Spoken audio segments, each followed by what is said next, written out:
Hey, how's everyone doing? Today we're going to be talking about the digestive system and digestion.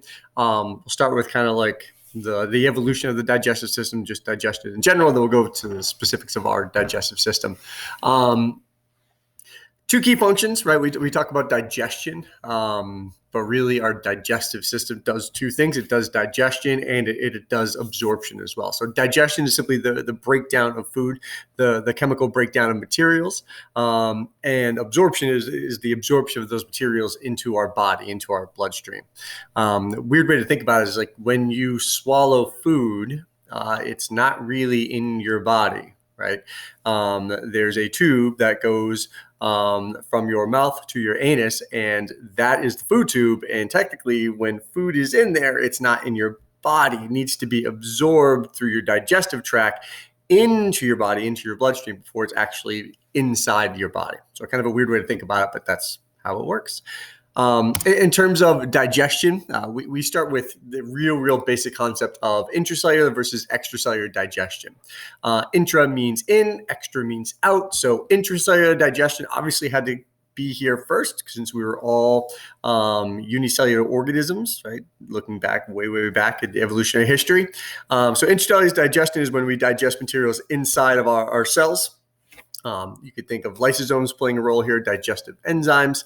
Extracellular digestion came along much further along down the road, and that's when we are digesting materials outside of our cells. So if you think of like what's going on in your stomach, that's mainly extracellular digestion is going on there. So when you go from simple unicellular organisms, you're going to have intracellular digestion. As you move up towards very complex multicellular organisms, you're going to move more and more towards extracellular digestion. Obviously, with us, it's a combination of both. We do a lot of extracellular digestion, but we still do intracellular digestion as well. When we talk about digestion, we start talking about multicellular organisms, talking about animals. We can start looking at digestive tracts. There's really kind of this two concepts of one-way versus two-way digestive systems. If you look at a very simplistic organism such as a jellyfish, or this right here is a hydra, part of the Cnidarian family, or phyla, what we have here is we have two-way digestive tracts. So what happens is they have one opening, one orifice, and food is taken in to the gastrovascular cavity, which is kind of like a primitive stomach. There could be digestive juices in here. Material is digested. Some of that material is going to be absorbed into their cells to provide nutrients, provide energy. But not everything is going to be digested. So there's going to be waste material that is excreted out that same opening.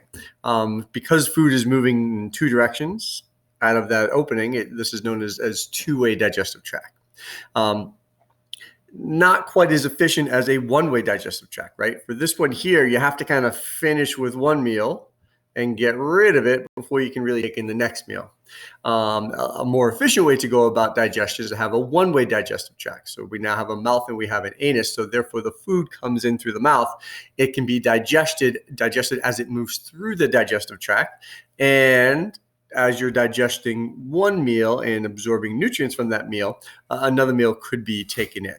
It's a little bit more of an efficient process. And that's what we have. We have a one-way digestive tract. Okay, so now let's talk about our digestive system. We have a number of different components of our digestive system. We have the mouth. Obviously, we know the mouth. The pharynx is the back part of the mouth. So if you kind of think back where your esophagus and your trachea, so the trachea is where air is going to go to your lungs. The esophagus is where food is going to go to your stomach. The pharynx is the back part of the very first part of your throat, the back part of your mouth, where both of those tubes are connected to. So that is the pharynx. So for us, we're focusing on digestion. So we're going to go pharynx and then the esophagus, right? The esophagus is, feel your throat right here. You can kind of feel the hardened cartilage of your trachea. That cartilage ensures that your trachea doesn't collapse so you don't suffocate. But behind your trachea is your esophagus. It's much softer tissue. So the esophagus is the food tube, leads from the pharynx down to your stomach. You can see the stomach right here. That is a key component of your digestive system.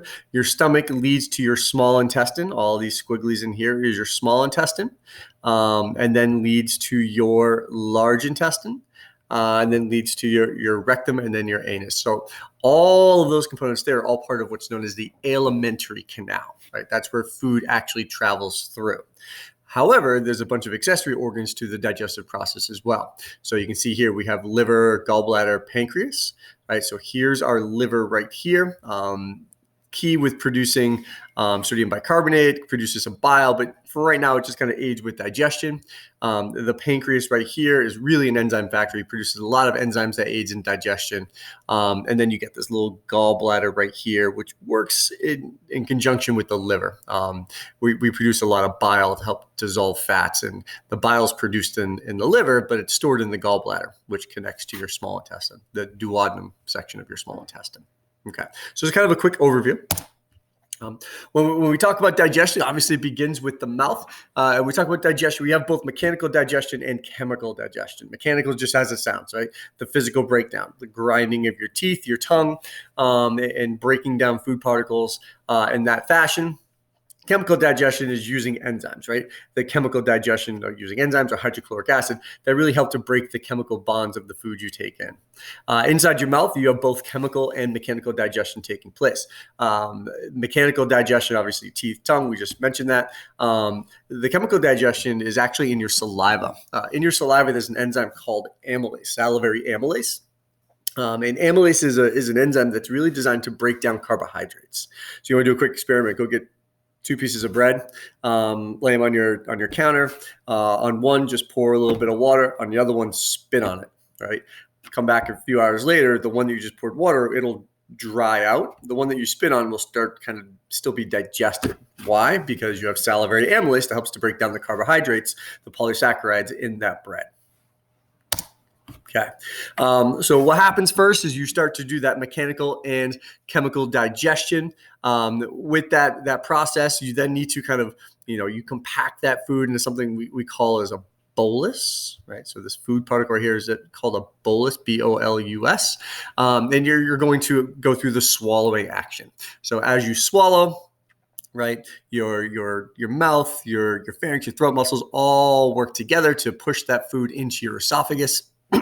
And we get it into your esophagus right here. Now, obviously, we don't want food or liquids to go into your trachea, right?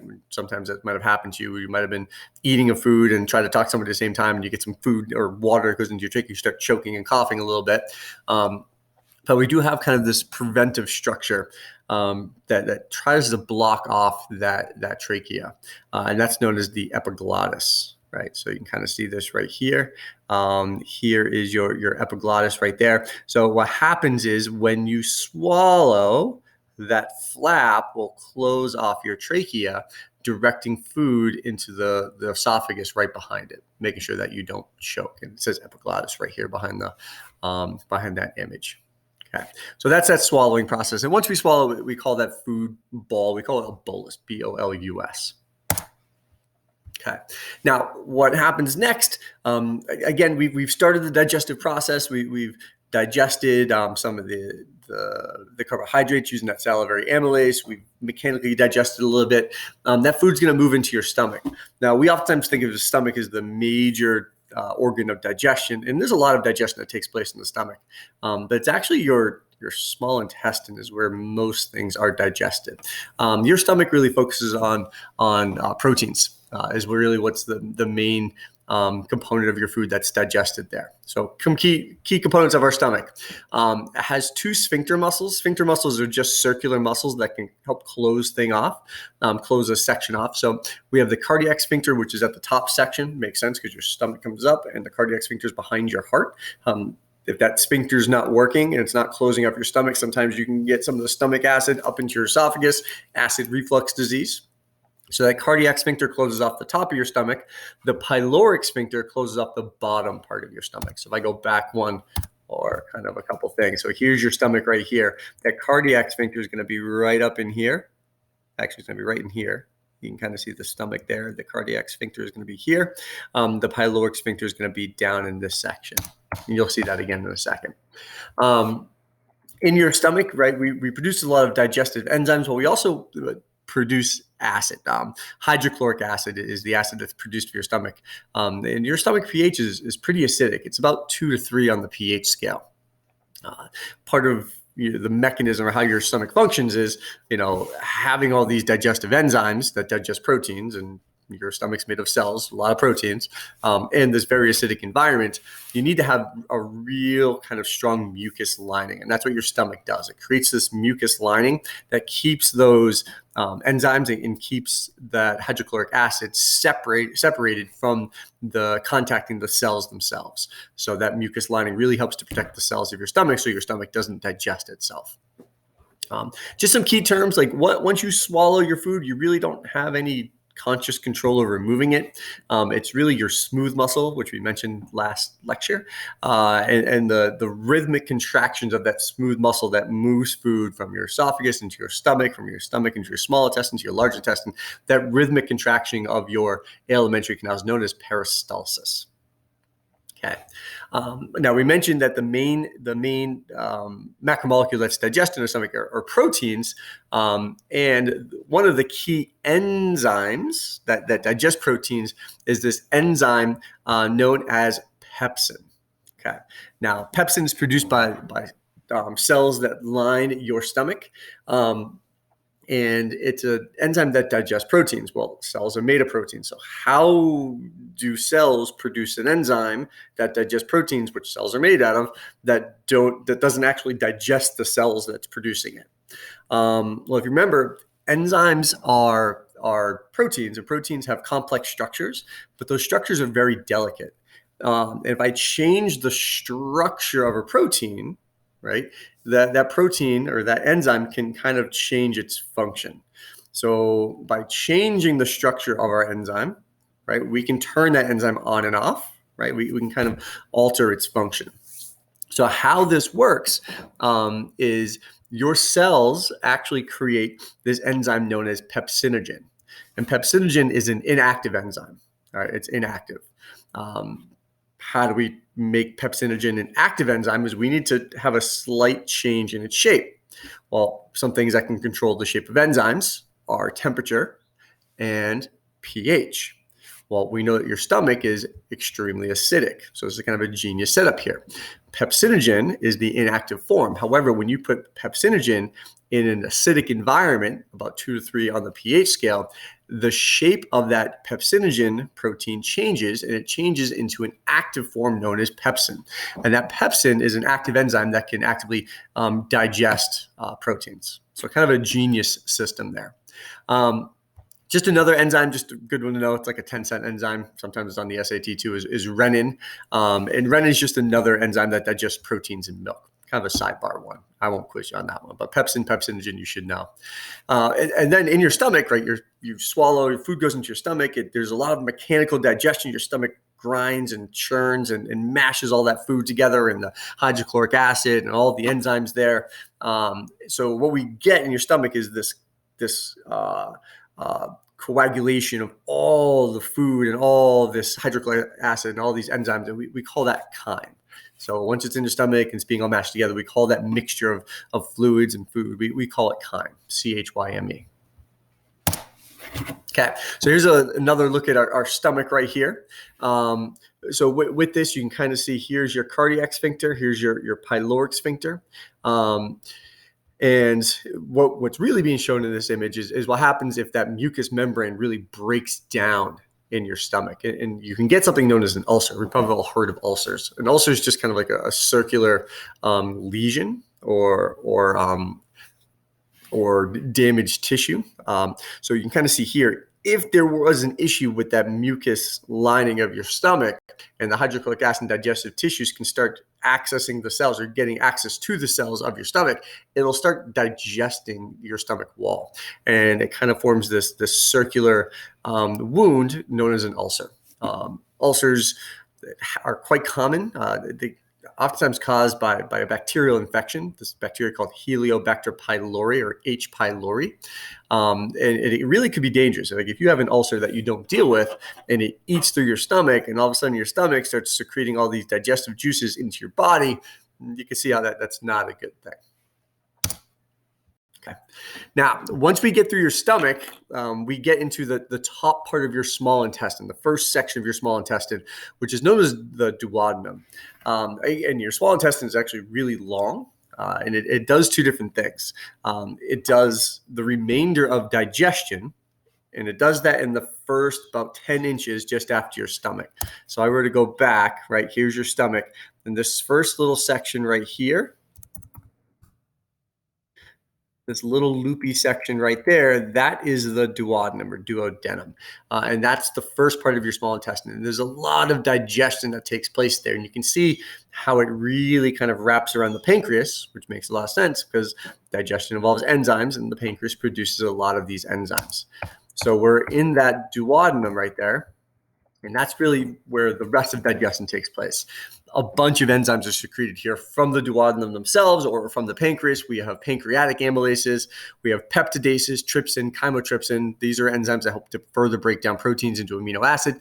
Nucleases help to break down nucleic acids, DNA, RNA into nucleotides. Lipases help to break down fats. And all of this is taking place in the duodenum. Now, once we move through that first 10 inches of your small intestine, for the most part, digestion is done. So therefore, we need to kind of move on to the second part of this system, which is absorption. And that's really what the rest of your small intestine is designed to do. And if you kind of look at the small image up here, you get through the duodenum, the rest of the small intestine has all of these like little hair-like projections known as villi, and even have these small microvilli and even smaller projections on it. And they're really there to help absorb, increase surface area. The more projections, the more surface area, the more surface area, the more absorption we have. And they help to really absorb the materials. If I look at this villi right here, there's some key components. You have capillaries, right, absorbing some of these proteins and sugars into your bloodstream. You also have this thing known as a lacteal. It's kind of this yellow one right there. And that's really where your fats are absorbed into. You don't really want to absorb fats directly into your blood. So we absorb it into your lacteal, which is part of your lymphatic system initially. Here's a better image right here. So you can see here's your small intestine with all these ridges, all these villi, right? All these microvilli up here. And all that's doing is increasing surface area, right? The more surface area you have, the more absorption you have, right? When you go to the beach, you don't want a thin ratty towel. You want a nice thick fluffy towel. A nice thick fluffy towel has more fibers, has more surface area. More surface area means it can absorb more water. Okay, so getting into this, right, there's some other things that's really kind of taking place in this duodenum. This is where your liver comes in. So you can see your duodenum's right here, and it's really lined by that pancreas, which secretes a bunch of those enzymes for digestion. But it's also in close proximity with your gallbladder, connected right to it, and then your liver's connected to your gallbladder. So not only do we secrete all these enzymes there, we also secrete bile, which is produced in your liver, stored in your gallbladder. That bile is sent into your duodenum here as well. And also we produce sodium bicarbonate. And that sodium bicarbonate is a very strong base. And that's actually produced in your pancreas.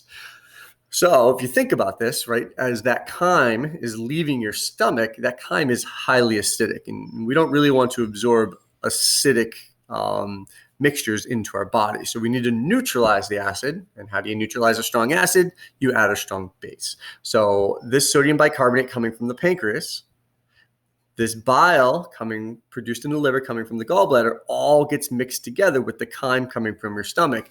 And it really changes that pH of the chyme from about 2 to 3 to about 8, just slightly basic and able to be absorbed. Okay. So that's the function of the sodium bicarbonate, is really neutralizing the chyme.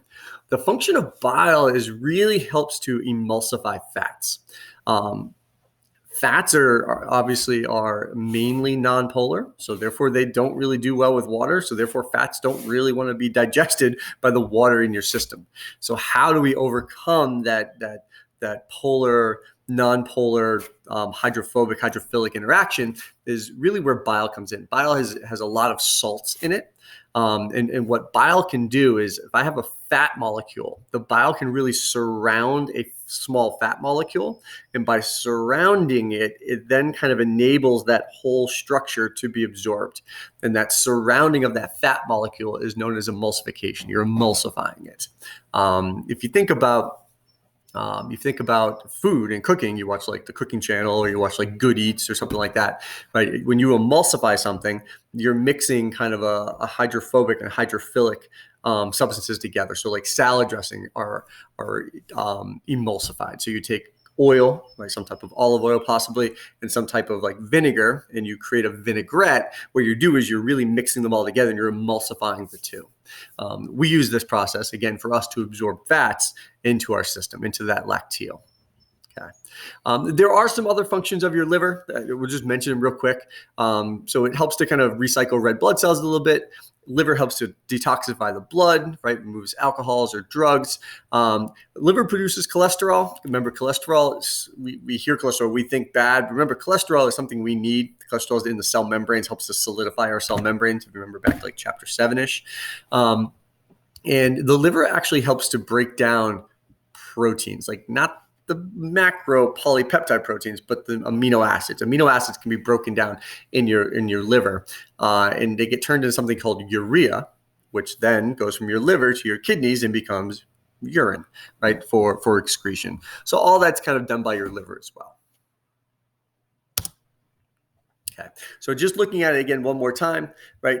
A lot of proteins digested in your stomach. That chyme material then goes into your duodenum, right, which is lined by the pancreas, secretes a whole bunch of enzymes, lipases and nucleases, and trypsin and chymotrypsin, all right, and pancreatic amylases to break down all the rest of your macromolecules.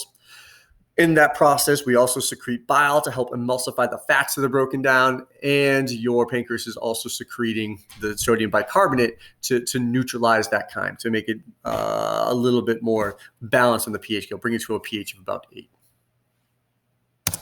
Okay. After that, we mentioned it. The rest of your small intestine is there for absorption. We just absorb all the nutrients, right, as much as we possibly can, and that's what the rest of that small intestine's for. And then we get to our large intestine. In order to make sure that you don't become constipated, that the food is moving through your digestive tract, we need to make sure that there's a lot of fluid there. There's a lot of water to help really move that nutrients, right? You need water to help kind of allow for movement in and out of your bloodstream, from your digestive tract to your bloodstream and back and forth. However, you don't want to lose water. We want to conserve water. We don't want to become dehydrated. And that's really the main function of your large intestine. Once we've moved through the small intestine, we, for the most part, have absorbed as much nutrients as we possibly can. All that's left are carbohydrates, like polysaccharides, like cellulose material, plant-based material that we can absorb. That's really what's left, and that's just going to be concentrated. So what happens in your large intestine is the water is absorbed back into your system to conserve water, right? And it helps to solidify the remaining waste material, which becomes poop, is basically what it becomes. So that large intestine helps to conserve water.